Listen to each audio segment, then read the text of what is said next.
Hello and welcome to 6Nothings. My name's John Michael. And who are you here with? I'm here with Ron Charette. I am. You're allowed to say your own name. I am. Yeah, when I point to you, that's an indication time to go. I like the theme song, by the way. It's very jazzy. Oh, yeah, no, Razzmatazz. Razzmatazz. I've been holding on to them forever. The funny thing is like, that's not even the song I really like from Razzmatazz. I'm still holding back that one. It didn't work as well. Like, the Razzmatazz song that I think is actually pretty awesome is by the name of Hua, which has this gigantic lead up with all these brass instruments and then follows up with Hua! And then you get into the entire song. Them's the lyrics, ladies and gentlemen. I like it. It sounds good. Maybe we should play that at the end of the episode. We'll put that in the intermission. We'll put in Hua. Oh, intermission. Excellent. What are we talking about today? I'm going to ask you. I have the list in front of me. Thank you. I'm providing these six... I am going in totally blind. So this is what normally happens, right? I mean, we have these 6-nothings that one of us has to decide what we're going to talk about, and the other one has to sit there with no idea what's going on, for the most part. These are 6 articles from around the internet. The first one comes from Wired. The story's premise is it's okay to play one game forever. And I kind of wanted to get your opinion on this. What video games are you playing right now? You, Ron, I know you don't play a lot. So today, as far as playing, I don't really do much playing. The fun thing for me is actually solving problems in the real world. Yeah, this question immediately dissolved itself. No, it actually... So I don't think it has, because for me, the game of life, if you want to call it a game. So I had a friend of mine, actually, he called life a game. And I remember that vividly because I thought to myself, I'm like, life isn't a game. Life is the thing that we often seek, refuge from. But the reality is that a game is just as viable as life. Yeah. In my opinion. When I look at a game, it has to be fun. So I make life fun. There's websites out there specifically designed towards the idea that you set up goals for yourself and then you check off boxes like it's a video game. That like you're getting rewards and building up points. Yeah, I mean, or just, like the simple things.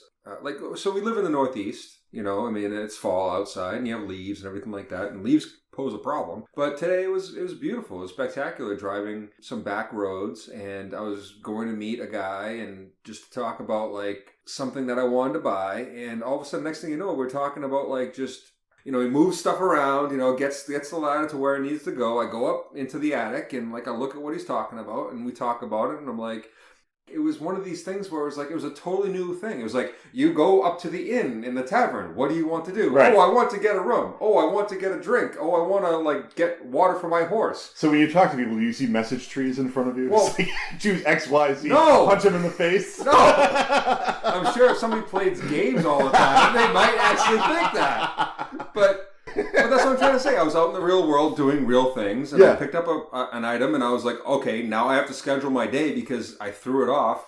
And we were talking about this, John. I had a bunch of fluids from automotive stuff that I wanted to take to hazmat, and I was like, okay, I have to schedule this. And oh, by the way, this guy was into cars too, so I was like, oh, you're welcome to go. But it was that's what I'm trying to say. It's this is a whole range of things that could occur in a game that was in real life. Well, let's expand that, because the premise originally was, is it okay to play one game? If we present life as being a game to play, that you spend your time trying to solve problems and get further rewards. Is that what a game is, John? So in my question is a game enjoyment? Is a game entertainment? Is a game an escape? So Jane McGonigal talked about this in her book, Reality is Broken.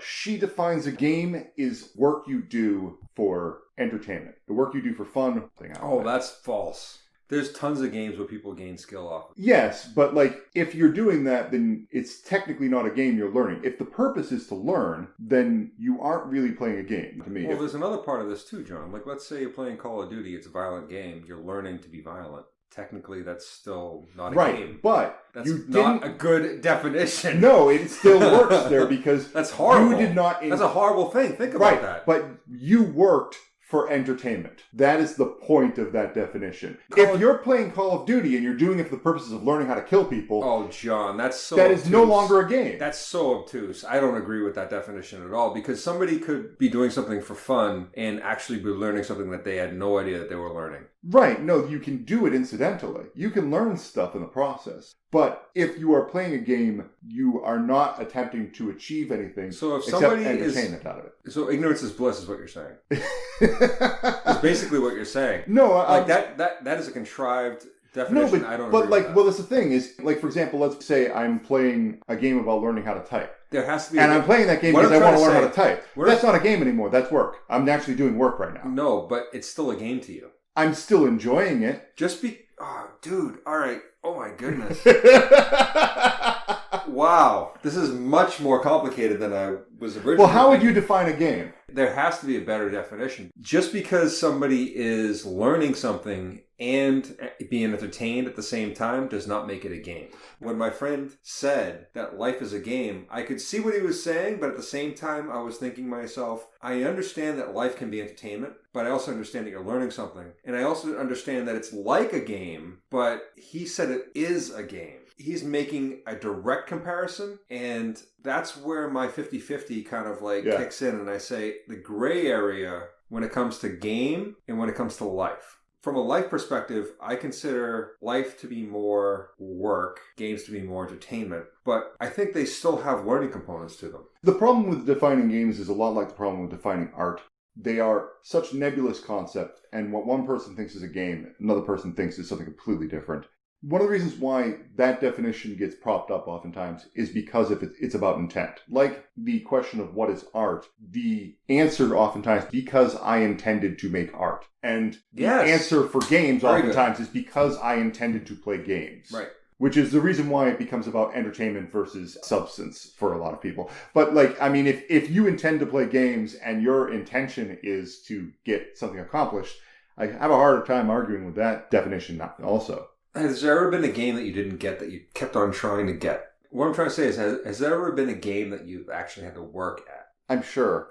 Because, if you're trying to play a game, you really, really, really want to be great at third-person shooters. You suck at them. But you want to be, let's say you want to be a sponsored person at an event. And you just say, I want to be one of the top third-person shooters in the world. How do I do that? You come up with a solution and you start working on it. That technically isn't a game at that point. Yeah. In my opinion, that's that whole subjective versus objective thing. It's like if somebody is actually trying to work at being better at a game, it no longer is a game. It becomes a job. It becomes a job. A job you chose for yourself. Right. But a job nonetheless. A job that you don't even get paid money at. I'm afraid to jump back to that original question, which is the question of if life is your game, is it okay to only have one game? Or should you find other things outside of life? Sure. Why not? Are you going to stick to that? Do you need to stick to that? Where it's like... I think the question is more about it seems like a belief system. Is it wrong for other people to only want to let's say all they do is masonry. Right. And they never actually sit down and relax and enjoy TV or play a different game. I will never look at somebody else and say, with disdain, why are you still doing that? Sure, there are people that probably have one thing they continue to do. I think the exception to that is when I obviously see somebody who's angry doing the thing they're constantly doing. That always drives me nuts. Well, no, I won't question it because the reality is that that's where they are. I don't agree with things where, there's no commitment. It's like you look at something and then you jump. There's, oh my goodness, there's so many levels to this. What level of life are you on? Somebody is obviously committed, let's say, to masonry as their thing, and that's what they want to do for their life. And that's not necessarily a problem. That actually provides great wealth of understanding. The chances are that they're well revered in their communities. There's a lot of benefits to focusing on one particular thing. For the most part, games these days are predetermined. They have goals. They have challenges. They have badges that they give you and things like that. So you have levels. And just like in life, there are levels. What I'm trying to say is that games in general seem more scripted than life. In life, you could say it's predetermined. You could say it's not predetermined. Which is more chaotic? That's the more interesting thing. In my opinion, I feel that life is more chaotic than a game. Because a game technically is created by a human. Where life has 51% that is not human. Where do you get the number 51% from? It's just half. And one extra for Luxies. More than half.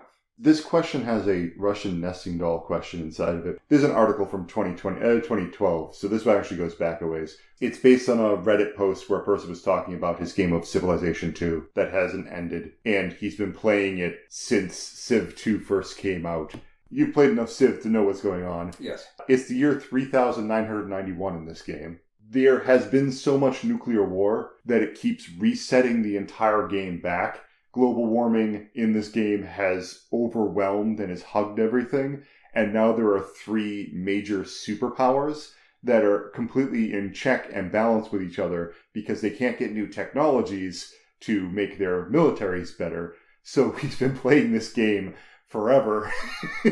A quick rundown. The ice caps have melted 20 times somehow. Everything but mountains is inundated with swamps, which is useless for farming. As a result, the big cities are a distant past. Roughly 90% of the world population is gone. And he was forced to go into a communist state from a democracy in order to actually be able to declare war on a moment's notice because of the warlike state that his world is in. I mean, I just find it funny, like the idea that there's this game of Civ that roughly explores what happens in a nuclear apocalypse and never ends. He's in his own personal hell over there. I think that characterization is wildly incorrect. What characterization would you put down on it? Technology has a way of reinventing itself. I will say that much. That is the biggest loophole of... He's living in the Mad Max universe, but technology marches forward either way. So we recently had seen the movie Strange Days. The future that Strange Days was living in, 1999, is wildly different than the 1999 of what we experienced. The stage was set in 1995, and the focus was very much on the humanistic aspects, which I find that they actually nailed pretty well. I mean, the human element in Strange Days was pretty accurate to the current circumstances that would have played out. It's funny because they were looking forward 5 years ahead in the future. The technology was wildly different. I still find that one of the craziest and best aspects of Strange Days. It's like it was only looking forward trying to guess 5 years. Yeah. But it was better at guessing forward 20 years than it was 5 years. But what were you trying to say? The idea is that the conclusion of a problem set is non-deterministic based on a slight difference in the initial conditions. So when you have a circumstance where it's only off by a little bit, it can create wildly different endings. And it might look similar for a while, or it might come back into focus together for a while, but then it goes off in totally different tangents, maybe circles around again sometime later. In a way, you're talking about the butterfly effect. Not really. I don't want to say the butterfly effect. That was an easy way to say it. Yeah. But it's not. Ideally, what I'm trying to say is that just because you have circumstances that might seem similar does not make them similar at all. It's kind of like the easy thing is to pick the things that are always going to show up. In 150,000 years, these things have shown up millions of times. If you want to talk about individuals, it's shown up an uncountable amount of times. The conditions are different every single time. You said dystopian at the beginning of the whole discussion. Yeah. I think it's both. I think you have utopian aspects to these dystopian elements that you're mentioning. Just because it might seem dystopian in one particular viewpoint doesn't make it dystopian all the way around. Well, what would make a world like this utopian? Which we're in the year 3977 and the world has been annihilated by nuclear weaponry. No, what I'm looking at from that perspective, they have no other options. Almost repeating history. And if they're repeating history, that's dystopian, sure. That's also a game. That's not life. Life is not dystopian, and it can be utopian in a dystopia. Because you have circumstances where you can rise above it and you can actually do other things besides what is scripted to you. You can do whatever you want. In a game, you're poised with so many variables. So from a game perspective, it's like playing one game. The ultimate game is life because we have so many variables to dictate what we want to do. What else is there? Like, if you want to play a game for the rest of your life, what's the best game to play? Is that what the question is? I don't know. That was the previous question. Is that really the question? I wouldn't play any game. Yeah. And I don't play any game. Yeah. Because I play life. So I guess that's a game? I don't know. You're a boring man. No, but I mean, seriously, like, I've played so many games in my life, I don't need to play any more games. That's sad. I honestly do think that that's sad. I equate the idea that once a person starts losing a lust for a challenge that has no actual redeeming value, that... Oh, I see what you're saying. That they have lost a lust for life. I actually make that equation. John, this podcast Oh, an excellent example. You're fine, Ron. This podcast has no value. Like, personally... I've regained all my faith in you. Personally, think about it, John. Personally, this podcast is awesome. It's a lot of fun. It has a lot of great discussion points. We go deep dive into a lot of different things. Yeah. But at the end of the day, does it have personal value for either one of us? No, it does not. No. There's no... I mean, like, I think the search for learning itself has value, but not in any tangible way whatsoever. And even then, I have to question sometimes, why did I learn that? So what is this going to do for me? So that's the idea. It's like... but the idea is that, like, if you have tacit knowledge... It's more like what you went through and what you've done and like you grow through. And then the other type is more like a explicit type of knowledge. But the idea is that tacit is kind of like the chewy knowledge, where it's like, oh, well, I kind of been through that before. I could probably do that again. Or maybe you kind of did something like it before, or you thought about it, or you saw a YouTube video about it, then you dreamed about it and you actually thought you did it. Or you go through the motions a few times in your head and you're like, oh, well, the contingencies and like what I need to plan for and everything like that. That's a tacit knowledge. But the moment you just have an explicit knowledge, it's more like what you're reading in a textbook. That's what I like about games, and that's what I like about everything above games, is because that's where we gain our understanding. Besides just reading it in a book and having it fed to us. And that's what I'm trying to say to you, John, is that okay, well, nothing with any value, you're not doing anything with any value. It's like everything we're doing technically has value to us because that's why we're doing it. If we're doing something without value. But the point is no rewards. Anyhow, we've been circling around this too long. Honestly, just keep going back to the same exact thing over and over again. But, you say entertainment, it's like life can be entertaining. I don't disagree. I've never said life couldn't be entertaining. But is life a game? I mean, if you want to play your life like a game, there's a reason why I pull forward those websites that actually let you get achievements for things that you've created yourself ahead of time. You can make life a game. That's no... Oh, that sounds like a lot of fun. What websites are those? Oh, give me 1 sec. It's almost like a scavenger hunt. A bucket list, if you will. So, for example, there's a website by the name of Habitica. And what Habitica does is it's a RPG in which your RPG is your to-do list. So you make a bunch of to-do lists, you knock off certain items as you do them, and in the process you gain experience points and gold rewards, and you can buy yourself a better suit of armor or a nicer mount or something like that. It's just intended to be a representation that makes it like a game for you to enjoy and play with. And then there's a bunch of other things in Habitica. Habitica is over the top, actually. There's other apps that do roughly this, but much smaller and simpler. Habitica has a bunch of different things, like, you all have to fight a monster, and you're teaming up with a bunch of other people, and you have all these tasks that you've laid out in front of you. So you're all, trying to knock off these tasks. Habitica might be too much for somebody who's just like, I just want something simple. And I know there are other apps out there that are closer towards something simpler. I know a lot of mothers have gotten these for their children and love them because their kids suddenly have a reason to do the dishes. In their heads, there's no reason to do the dishes. That's something mom and dad does. Magically, the dishes are okay again. Why am I doing it? Once you add experience and leveling up and achievement points to it, they all of a sudden are cleaning everything in sight. At least for a week or two. Habitica is a good place to start. If it's too much, do some research. You'll find 25 other apps out there that do something like this, but simpler. Why don't we move on to the next thing? How dangerous is it to drive on autopilot? Because I got 2 articles. So you're driving in your car, right? Yeah. You drive down the highway. You've been driving for 20 minutes, and then all of a sudden you realize while you're on the highway, I do not remember the last 15 minutes of driving. Were you in danger? Is that a bad thing? Oh, I see what you're saying.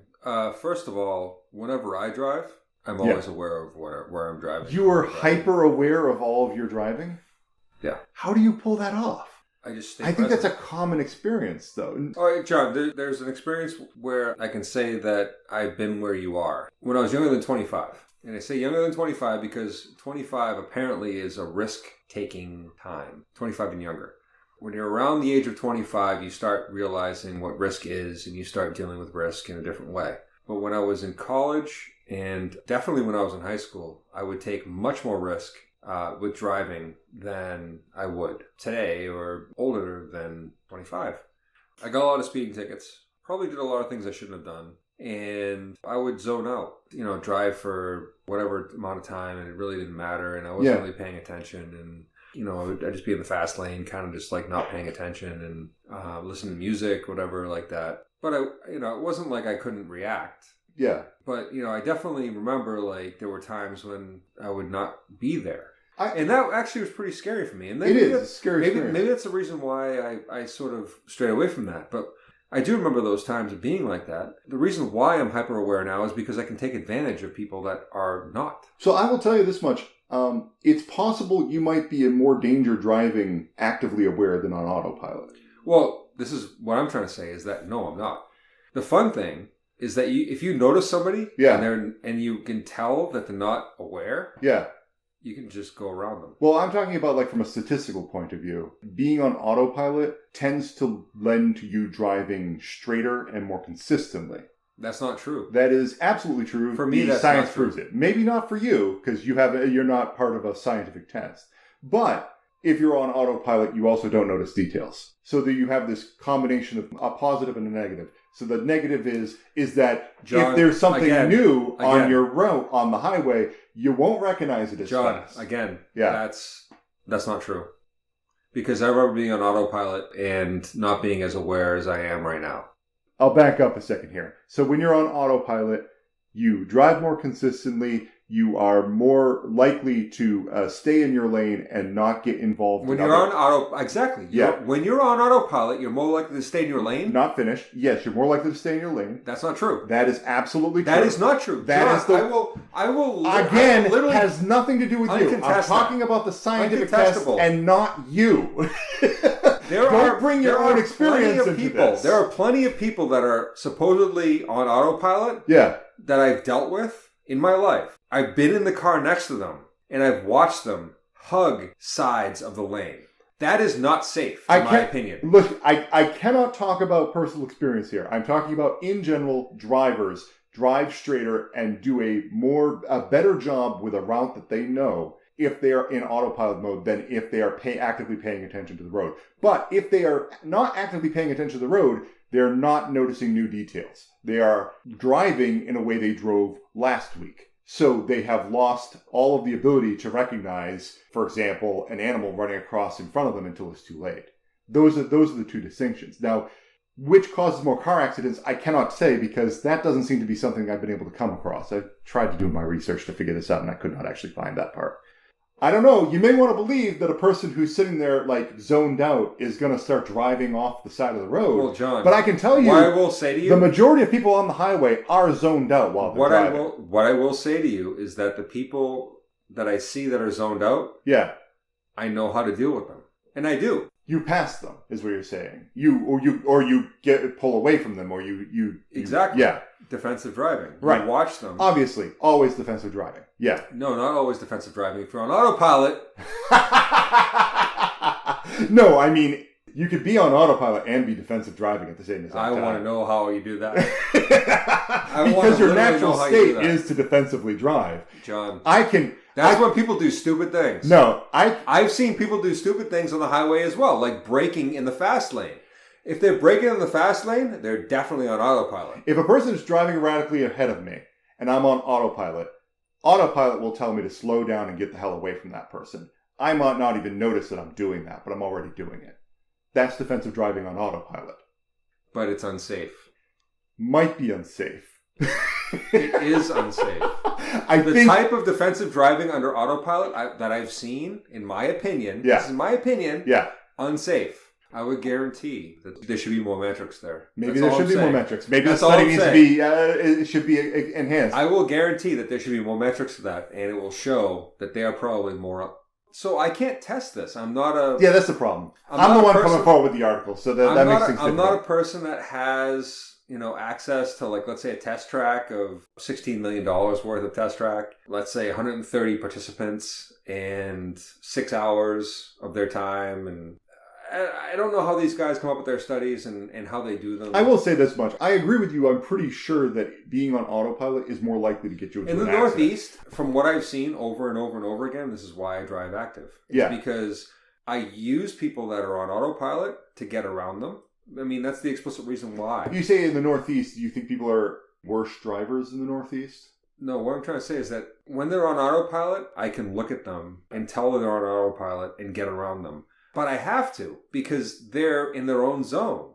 They're doing a zombie thing. I know, but at the same exact time, I also notice drivers that drive like you that are constantly paying attention to the car in front of them and are saying like, Jesus Christ, woman, move off the road. John, and like, that's not me. I've seen you do that. I have seen you do that. I have sat in a truck with you while you were right behind a 50-year-old woman driving 30 in a 40-mile-per-hour lane and freaking out because of it.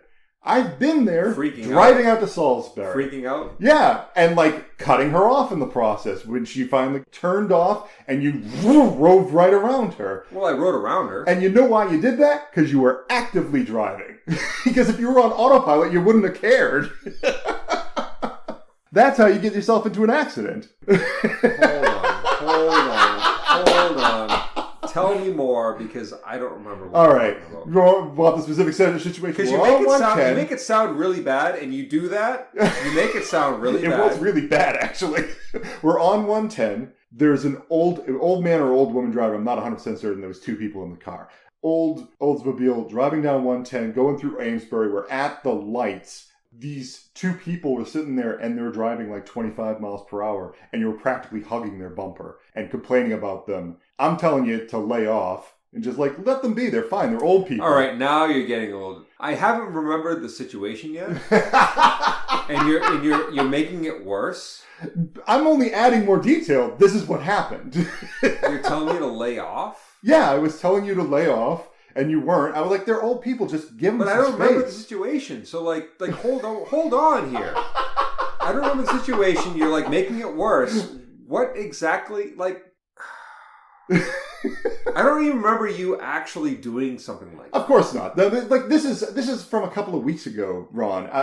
Maybe even 3 weeks to a month ago, something like that. The first time you came over here and we went to the beach. Drove to the beach. And when you say hugging their bumper... People get bad ideas about what hugging a bumper is. Yeah, you were right on top of them. I was like, how far? Half a car?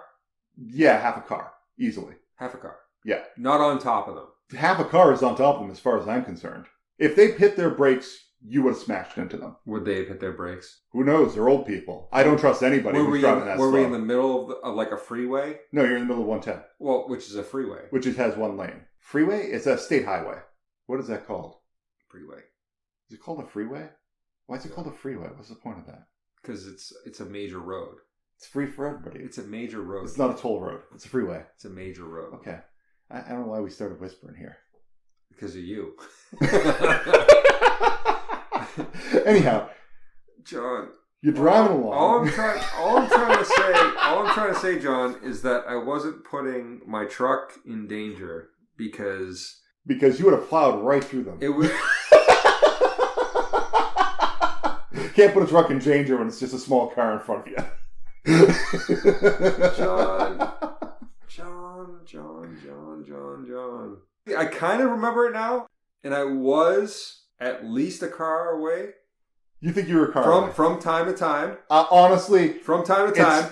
From time to time. It's impossible for me to actually say how far away you were. No, my impression is different than yours. I remember seeing. Yes, I'm sure it was because I'm used to my truck. Yeah. Oh yeah. Oh, actually, was that the time that, like I said to you that I'm used to my truck? I don't know. I can't remember. There was a time, not in the too distant past, that I did say to you, like, well, you were like, "Why'd you do that 3-point turn?" And I was like, "Because I'm used to my truck."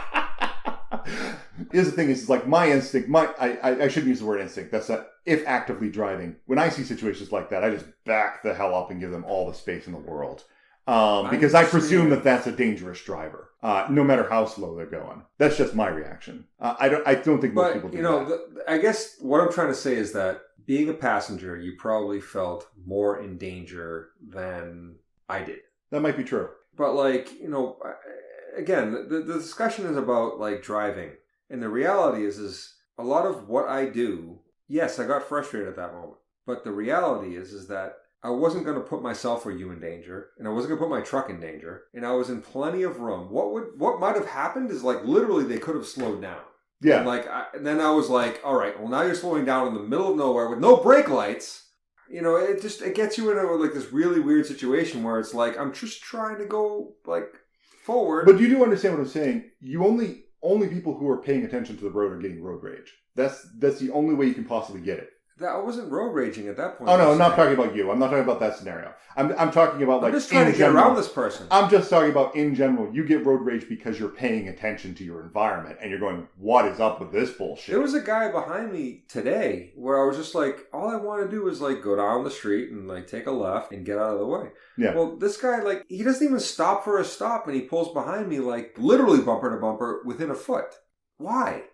But for that person, it's like, you know, the person in front of me slows down. Now I have to slow down even more. We are. Everyone who drives is surrounded by bad drivers. There are bad drivers everywhere. I do not remember the exact statistic, but it's something along the lines of 75% of drivers think that they're better than average drivers. And that is an impossibility. People have this mental idea that they're spectacular at driving. Well, no, we all can be better drivers. 49% of them must be worse than average. We all can be good drivers. The question is, good drivers at what? What's our gold star? What are we giving ourselves? The amount of room that we give other people? The amount of patience we have? The amount of left turns we do? We can all have a certain gold standard, and that's why we give ourselves 75%. Because other people suck at other things. This is what we're achieving. It's just like... I don't think we're necessarily wrong. All our metrics are different. Yeah, that's fair. I do think that there's also... And I do agree that being a passenger is a horrible thing. Because I've been a passenger in your car. I drive a completely different way. I am that old man on the road. I was an old man at 30 in my car. I drive 60 on the highway. Well, I'm looking at your mirrors. I'm looking over the side. I'm like, what's going on? Where are we going? Let's move on. There's a Seattle arcade. The article is from UPI. A Seattle arcade that has just reopened its pinball machines in the middle of it. We're in 2020. We're in a pandemic time period. Oh, can we give a shout out to Joe's Playland? No, we can't, because it's 2020. We can't give a shout out to anything. But the key point is they were able to reopen because these pinball machines do not have hand buttons. How do you operate a pinball machine if you can't actually attach those flippers? Joe's Playland can't open. No, this is in... I don't know about Joe's Playland. I don't know about Fun Spot or any of the other arcades that are around the area. So they don't have flippers? In Seattle, they don't have the buttons on the side for flippers. No. So how do you operate a pinball machine if you can't do that? With my mind. With your mind! I was trying to figure this out. This was one of the ones I was thinking to myself. It's like, are they looking at it in strange ways and causing the flippers to go off? No, it's none of that BS. Squid. Squid. Put the squid on your head and operate it that way. Like a thing that's gonna like take my neurons and like interpret what I want to flip. No, it doesn't work. No, not yet. Would it be maybe tomorrow? Would it be easier for me to explain if I said that everybody's sitting down when they're using their pinball machine? Oh Jesus, that sounds like an adult game. Sit down in my lap as I play pinball. Okay, that's left cheek, right cheek. Yeah, left cheek, right cheek, or worse. No, the seats are elevated so they can see what's going on in the pinball machine. They're using their feet for pedals, and their hands are open for beers because this is an arcade bar. Jesus. Gotta make money somehow, I guess. So they found a way. I don't know, I just thought it was a cute and ingenious answer. Because I miss my pinball machines. Idea. I went on vacation and I was just like, all I really want to do is play pinball and I can't actually go out and do that right now. All right, can I just mention, everybody, live it up. and tell me how you're going to live it up in the comments. Because I want to know how exactly we're all going to like do this for the next year. Because after this year... we're all going to wake up and realize, holy crap, it's back to normal. It's going to be really strange. And then we're going to be like, it's going to be one of those things where it's like, I know I said I love you, and I got to go. We were kind of in the same place for a year and a half. Yeah, I mean, it's a great innovation. I think there's a lot of innovations that, can happen and should happen. With the flippers and the beer, where is that? I want that in my area. I know. It's in Seattle right now. Convince Joe's Arcade. Joe's Playland? Joe's Playland. Or a Fun Spot? I mean, I wouldn't go inside those places anyways. Problem is... They're too congested. I mean, this works well for a place that has a few pinball machines. For me, my issue with all that stuff is that... And I'm doing advanced manufacturing right now as far as a curriculum. When in manufacturing, they don't really care to spend money. The reality is that this is a short-term issue. So in Seattle, they're doing it because it's kind of a progressive area and everything like that. That's great. It's a lot of fun. But unless they make a product out of it where they can literally plug it into something. And what are we going to do with these things 2 years from now? And then make it easy? Yeah. Yeah, it's going to be useless in a year. Why would you even bother? It's fun. It's interesting.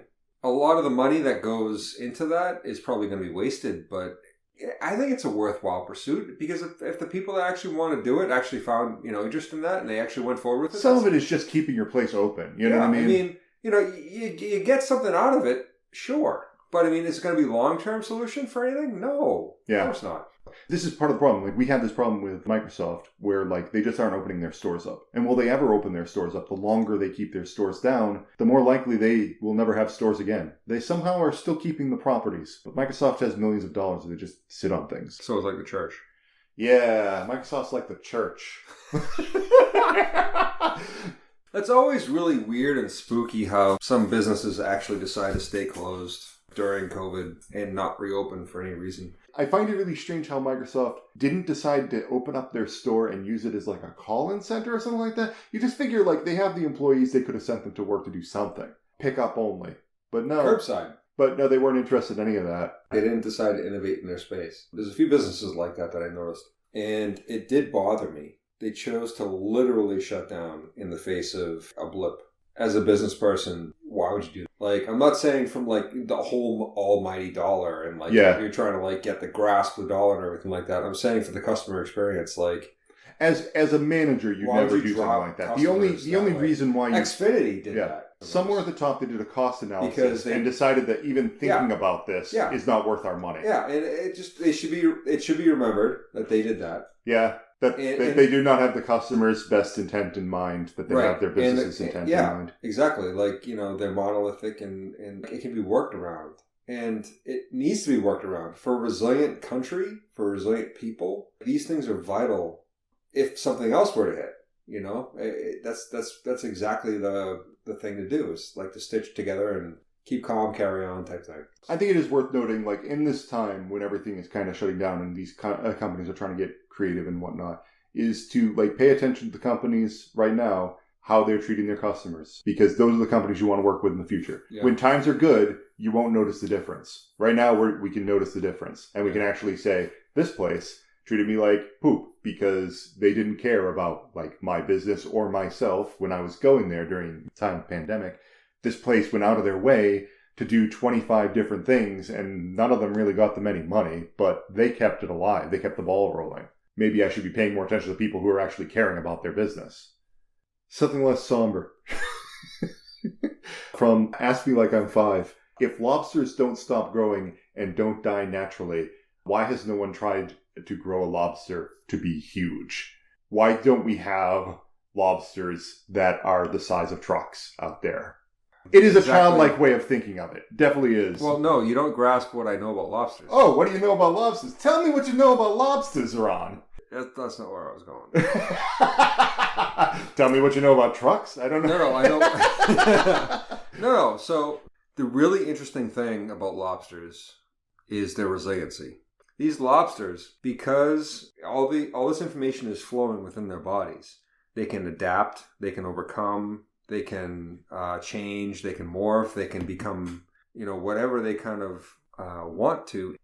I think a lot of that is really kind of like up to them. This is me, by the way. This is my personal opinion after I've talked to a couple people that really know lobsters. And the idea is that the lobsters themselves have to want to grow. Well, I think they're pretty much growing. They don't have a choice in growing. No, they do. No, they actively don't, because that is part of I'll give you an example. So, like, goldfish can grow to, like, koi, or they can stay small. But it has nothing to do with their tank. Koi, you're talking about the goldfish tank. It doesn't have to do with their tank. That's the thing that, like, people go to first. Okay, that's not the point. Okay. The key point here is that lobsters can't control their growth. If they could control their growth, they would be immortal. But they can't. That's part of the problem. The thing going on with lobsters, what makes them quasi-immortal, is the fact that they have, I'm going to pronounce this wrong, telomerase as an enzyme that keeps their DNA... telomerase. Telomerase, is that the name of it? Is an enzyme that keeps their DNA indefinitely young. Yeah. Right. This enzyme... Anti-cancer. Yeah. This enzyme, we find it inside embryos. It's very strange to find it inside a normal animal, but they do. Their DNA never deteriorates. They keep restitching it back together. And in the process, lobsters over time continue to grow, and they continue to molt every single time they grow. If there was any intelligence going on, they would stop growing, because that's what kills a lobster in the end, the last molt. Molting is exhausting, and the larger and larger a lobster gets, the harder and harder it gets to molt. So at some point in time, that molt is going to exhaust them. It's going to leave them vulnerable while they create a new shell, and they're just going to be too big, and they're going to get infected, and they're going to die because of it. John, I know how to make a bigger lobster. How do you make a bigger lobster? I'm not going to tell you. There's the other problem. The largest lobster in captivity grew to be 22 feet long. I was going to say 22 feet. No, not 22 feet. The longest, 22 pounds. My apologies. Largest lobster in captivity. In captivity grew to be 22 pounds. Now, the largest lobster in the wild. In the wild grew to be 44 pounds. Exactly. Huge. The largest lobster in captivity lived to be over 140 years old. So do yourself some math there. Well, you would have to have a lobster in captivity for... That's not true. That's not... That you don't equate. All right. Equate. I'm not saying it's a perfect example, and you can't do 44 pounds. You can't do division and does multiplication. Does not equate necessarily to 120 years. It doesn't. I can't argue with you because no one knows how old that lobster is. So it's... I can't tell. Yeah, none of us can tell. But I'm just saying it doesn't equate. The key point is, I think the most important point there is the fact that if you are going to attempt to grow the world's largest lobster, you better be prepared to pass it on to your children, because you can't do it yourself. It's never going to be in your lifetime. I didn't say I was trying to. Ron, why are you trying to do this? You can't do it in your lifetime.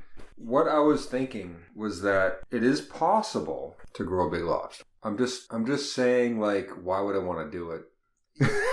Like... I love the fact that you're taking it seriously, as in, like, I put this on you. Like, being that I know so much about lobsters... And I would actually think about this from the researchers' perspectives. I would still respect what they had to say. And at the same time, I would say to them, would you want to grow like the biggest lobster you could possibly grow? And they would be like, no. Why wouldn't you want to grow the biggest lobster you could possibly grow? John. You'd be in the Guinness World Book of Records. They respect lobsters. Oh, man, are you respecting this lobster? You gotta respect this lobster. John. It's like growing the biggest cow. Would the cow not like it? And the cow probably would not like it. No. And they do that in Japan all the time. Right. It's like, it's hideous. Like, you just... Do you have a problem with people that grow the biggest squash? Does that bother you? I don't have a problem with most things. Because I don't have to deal with any of it. No. If I don't have to deal with any of that, I don't want any part of it. Kobe beef and everything like that? No, I don't touch any of that stuff. Like, what I'm trying to say is that, like, I can do it, but why? Like, it's not important. A 3-pound lobster is just as good as an 18-pound lobster if you cook it right. That's all that matters. Is it better tasting? I know scallops are better when they're smaller. Just as good. Is it just as good? Same. For the most part. Okay. Just as good. Because you have an 18-pounder, you all of a sudden think you have something. Really, it's just a butter delivery system anyways. But what I'm trying to say is that, like, if you cook it right, it doesn't really matter what it tastes like. If you don't cook it wrong. If you cook it wrong, it tastes horrible. If you cook it right, it doesn't matter what it is. Half pound, 18 pounds, 44 pounds, it's all good. I think we've come to some conclusion here. We would both eat a 44-pound lobster, but we would not eat a 4,000-pound cow. I would gladly, if somebody asked me to cook a 44-pound lobster, I would gladly cook it. All right. And I would gladly nail how it would be cooked. You know what time it is? I think it's time for our audience to listen to the sweet dulcimer sounds of Brazimataz. Oh, joy. That's the break. Oh, my butt.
And we're back. Magically. That was Hooah! Hooah! By Prasmataz. I approve. Like I was saying to Ron, I've been looking to stick them in a project at some point in time. Hooah specifically. Can't get there. We'll someday. It deserves a project. I got one last question for you, Ron. This one comes from Ask Historians. And it was a question that only got 6 upvotes and no comments. So we get to make the comments ourselves right now. Joy. This person asks, do I have a responsibility for keeping a small piece of history alive? Their father was a part of World War II. Their mom did something, and I can't even remember right now. I think the question is, how important is it that we keep personal histories from our family in the common knowledge area? Or do we just let certain things go and not fight for it? Well, John, my grandfather was in the Signal Corps, for VMS. What is a Signal Corps exactly? Well, it's the guys that flash the lights for jet planes up in the sky. So it's like, you're trying to like signal bombers and fighters and signal warning and things like that. So like if you have a group over here that is trying to fight Germans that are trying to bomb, you got to like signal these guys to tell them that, hey, you got to go 30 degrees southwest for 15 miles and you'll find them. Radio is a little less sophisticated in World War II, being able to contact individual pilots. During that time period, you're on a bandwidth, as opposed to just like, call this guy. Well, it's hectic. Yeah. So you don't know who you're talking to. That's true. You may not, that's fair. Realistic terms, you think you're talking to a fighter group over here, so everybody's talking and triangulating, but that's what I'm trying to say. Signal Corps was just one part of that cog. So my grandfather was there. He had a lot of fun stories to tell. I'm sure he did. But am I trying to keep that alive? In a way, yes. Should I try to keep it alive? I'm not making it a point. Yeah. You brought it up. I mean, I have this interesting experience because I just recently, someone handed me their family history because I needed to proofread it. They were hiring me for a job. And I just went through it. And yeah, absolutely, this family should really keep their family history together and moving forward. I don't want to talk about their family too much, but if it helps explain their story to some extent, the family's black, and a lot of it has to do with where we came from and like the problems with slavery, and keeping our family together is a very big theme of trying to actually keep your family together despite adversity, and then tell that story and move it forward. But I do wonder, do we all have that responsibility? Is that important for all of us to actually be like, look, there were people that came before me. No. Their story's going to die with me if I don't actually say something, or if I don't write something, or something along those lines. You don't think so? I mean, I'm not looking to espouse my history. I don't think it's that important to like talk about my grandfather and what he did, or I can't speak for all of them. I think part of the question actually comes down to, is there such a thing as too much history? Is there a point where if people's lives are being recorded, there's too much out there? I don't think there's too much history. Like, I think, like, everybody, if they want to tell their story and, like, they want to talk about what they've been through, sure. That's the point of life. Yeah. I mean, I think that there is a point where, like, histories do get repetitive to some extent. There's just like, this guy did X, Y, and Z. No. Everybody has an opinion. Everybody has had a unique experience. So everybody has a history. So, like, you could tell your history. Why can't you tell your history? I have a lot of details in my history that I've kept for myself. And a lot of it requires investigating. I need to look through it and figure out what it is that actually happened and what didn't. And some of it requires me to go to Italy, and some of it requires me to go to Canada. And will I ever get any of that done? Maybe. But there's a lot to do when it comes to history. I mean, we can't just repeat what somebody else has said. That's what they did 1,000 years ago. It's what happens today. Somebody hears a story and they put it up on YouTube. It seems to be a common human thing to just believe as you were growing up what your family history was that was kind of fed to you. And that family history was fed to somebody else as they were growing up. So it's very easy to pick up lies in the process, things you tell children, because that's the sort of stories that get passed along. Because I was told that too. Yeah. I was told I was Indian. I haven't told the test yet. I have no idea what I am. A lot of people get told that. A rough situation to actually confront and actually be like, well, the family history we have is actually kind of shit. And that is the case with a lot of real family histories. The stuff that really sticks out is stuff that was terrible. Well, it is very difficult to identify family history, and one of the great things about 23andMe and all these other services is that, there's the ability to aggregate exactly where we all come from. So if you take for instance, an entire family, you put it into one of these services and you come out with genes and the possibilities of the composition of everybody, it comes with a fuller picture. I don't think that they're fleshed out at this point, 100%, where they understand the ethnicities are. But if you have 3 or 4 people from the same pool, I think that gives you much better odds just to understand where you're coming from. Because they're just looking for gene markers. They can't tell you exactly what's going on in your DNA, but they can tell you that this specific gene right here, this number 143 in this chromosome, there are a lot of Italians that happen to have this particular lineup. That says nothing of the 100 other genes that they ignored on your DNA spectrum because they aren't as sure, or the breakdown might be some Italians have this, but also some Mongolians. And we aren't really going to report on that because that's just too confusing to people. Obviously, I don't work for 23andMe, so I have no idea what their actual priorities are when determining what they tell people about their DNA. Do you want to talk about Steve and... What do you want to talk about? Their brother and sister. Yeah. And so they had tests, both of them, or just one? Pretty sure Ma had the test. I'm not actually sure if Steven did, to be honest with you. Might be good. Yeah, I don't know. The funny thing is Steven listens to this podcast. Hi, Steven. Hey, Steve. Seeing that, like, right now... I want to look at your new book. What's it called, John? We have his new book. You can't actually look at it right now, unfortunately. I want to show it to you. I want to look at it. I mean, you have a buyer with Ron anyhow right here. This podcast has become a How You Doing Steven podcast featuring Ron and John. It's the Steven Show. If you lasted all the way to this point, hi, Steven. Dude. Should we get back to the original question? Are we no, done with the original seriously, question? my original question is, Steve, get the test.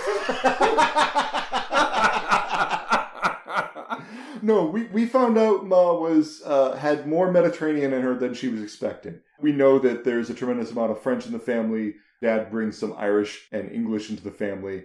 And obviously with his French, there's German. You can't avoid it. That's a but she had something weird that was happening where you were like, where did that come from?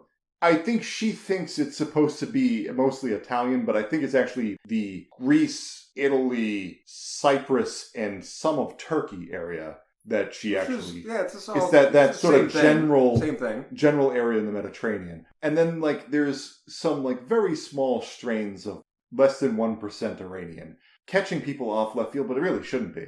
That's a connection that goes all the way up through Spain. The Ayyad Caliphate went all the way across North Africa, ended up in Spain. Of course, some people from Spain ended up in a relationship with people from the Ayyad Caliphate.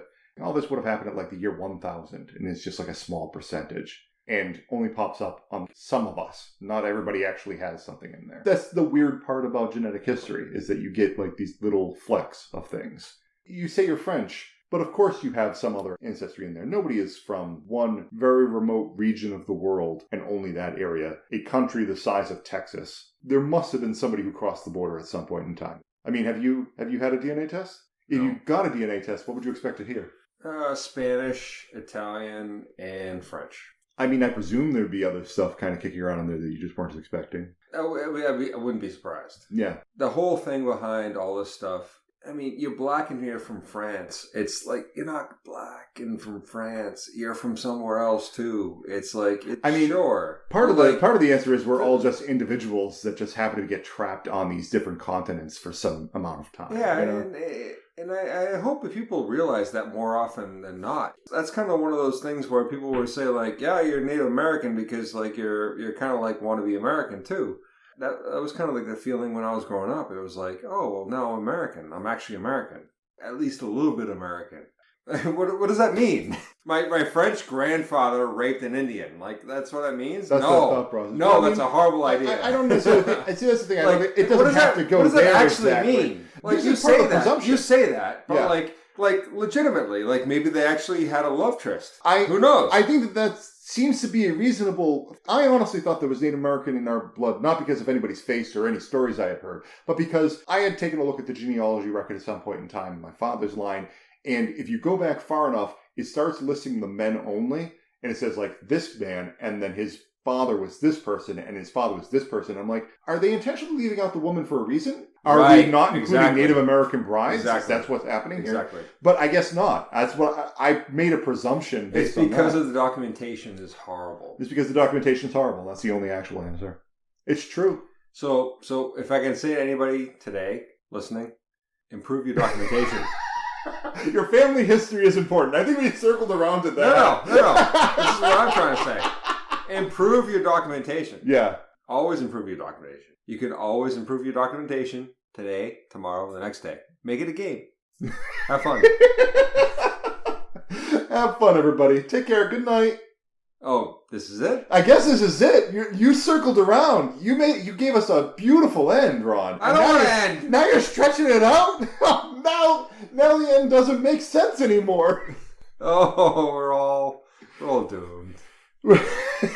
Now you circled us back around to the second question. This is a disaster. Good night, everybody. It's a disaster. Good night. Oh.